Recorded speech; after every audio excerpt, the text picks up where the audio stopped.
ఆసిరెడ్డిపల్లి గ్రామ పంచాయతీ నుండి BRS party నిర్వహిస్తున్న రజతోత్సవ వేడుకలకు భారీగా తరలివెళ్లిన బీఆర్ఎస్ శ్రేణులు.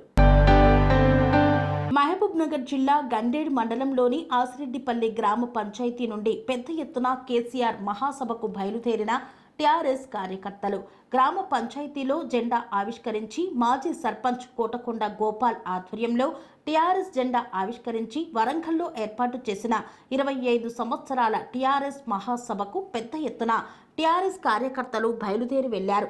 ఈ కార్యక్రమంలో ఉప్పరి రామచంద్రయ్య, పగిడాల బుక్కయ్య, చెవుల వెంకటయ్య మరియు పెద్ద ఎత్తున కార్యకర్తలు బయలుదేరి వెళ్లారు.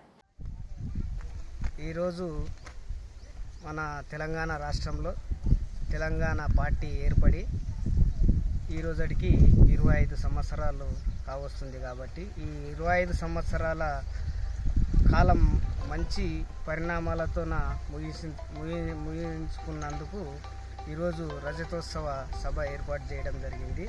ఈ సభకు మా ఆసిరెడ్డిపల్లి గ్రామం నుంచి మేము ఎక్కువ సంఖ్యలో పాల్గొని విజయోత్సవంగా తిరిగి రావాలని కోరుకుంటున్నాము. అదేవిధంగా మన 25 సంవత్సరాల నుంచి కేసీఆర్ గారు మరి గత 75 సంవత్సరాల్లో చేయని పనులన్నీ ఈ పాలించిన 10 సంవత్సరాల్లో రైతుని ఎక్కువ ఫోకస్ చేసింది రైతులపైనే. రైతు బంధు కానీ, రైతు బీమా కానీ, ప్రతి గిట్టుబాటు ధర కానీ, ప్రతి ఊళ్ళో రైతు కేంద్రాలు కానీ, ఈరోజు కొనుగోలు కేంద్రాలు, రైతు దళారీ వ్యవస్థ అనేది ఉంటాయి ఇంతకుముందు. ఈరోజు కేసీఆర్ వచ్చిన తర్వాత ప్రతి ఊళ్ళో ఎక్కడ రైతు వడ్లు పండిస్తాడో అక్కడ రైతు కేంద్రాన్ని, కొనుగోలు కేంద్రాన్ని ఏర్పాటు చేసి రైతుకు అన్ని విధాల సదుపాయంగా కేంద్రాలు ఏర్పాటు చేయడం జరిగింది. దాన్ని ఇప్పుడు రైతు ఎంతో మున్ముందల ఇంకా రైతు వెనుముక లాంటి, మన దేశానికి వెనుముక లాంటి వాడు కాబట్టి ప్రతి విషయంలో రైతుని సహకరించాలని మన కేసీఆర్ గారు ఏ ప్రభుత్వం చేయని విధంగా అన్ని విధాల సహకరించిండు. కాబట్టి అందరూ ఈరోజు గత ఎన్నికల్లో మరి కొత్త ప్రభుత్వం కోసం కొంతమంది ఇంకా ఏం చేస్తాడో కేసీఆర్ కంటే మాకు ఇంకా లాభాలు చేకూరుస్తారని మైమర్చి మంది ఈరోజు కాంగ్రెస్ ప్రభుత్వాన్ని గెలిపించడం జరిగింది. గెలిపించిన 2 నెలలకే మరి మా కేసీఆర్ ఎక్కడ ఆయన ఉంటేనే బాగుండే అనే ఆలోచనతో ప్రతి రైతు లోపల ఇప్పుడు మెదులుతున్న వాక్యం అది. ప్రతి అవ్వ కానీ, ప్రతి అమ్మ కానీ, ప్రతి అన్న కానీ ఈరోజు మళ్ళీ కేసీఆర్ ముఖ్యమంత్రి కావాలని కోరుకుంటున్నదైతే వాస్తవం.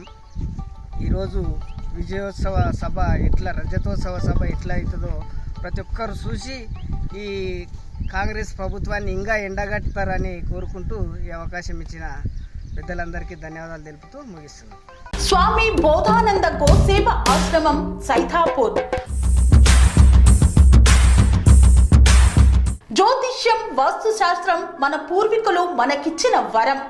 దుర్గాదేవి, కాలభైరవ ఉపాసనతో వాక్సిద్ధి పొందిన శ్రీ శ్రీ బోధానందగిరి స్వామివారు మీకు ఎలాంటి సమస్యలున్నా, వాటిలో ముఖ్యంగా ధన నష్టం, ఆరోగ్య నష్టం, భార్యాభర్తల మధ్య గొడవలు, ప్రేమించుకున్న వారు దూరం అవడం, ఎన్ని సంబంధాలు వచ్చినా పెళ్లి ముడి పడకపోవడం, రోడ్డు ప్రమాదాలు, అప్పుల బాధలు, వ్యవసాయంలో నష్టాలు, పెద్దల మాట పిల్లలు వినకపోవడం, ఆరోగ్య శాంతి, గృహశాంతి, మనశ్శాంతి లేకపోవడం, ఇలాంటి సమస్యలు ఉన్నట్లయితే ఒక్కసారి స్వామీజీని కలవండి. మీ సమస్యలకు తగిన పరిష్కారాన్ని పొందండి. అంతేకాక అన్ని రకాల వ్యాధులకు గోపంచకవ్య మరియు మూలికా వైద్యం చేయబడును. నమ్మకంతో రండి, ఆయురారోగ్యాలతో వర్ధిల్లండి.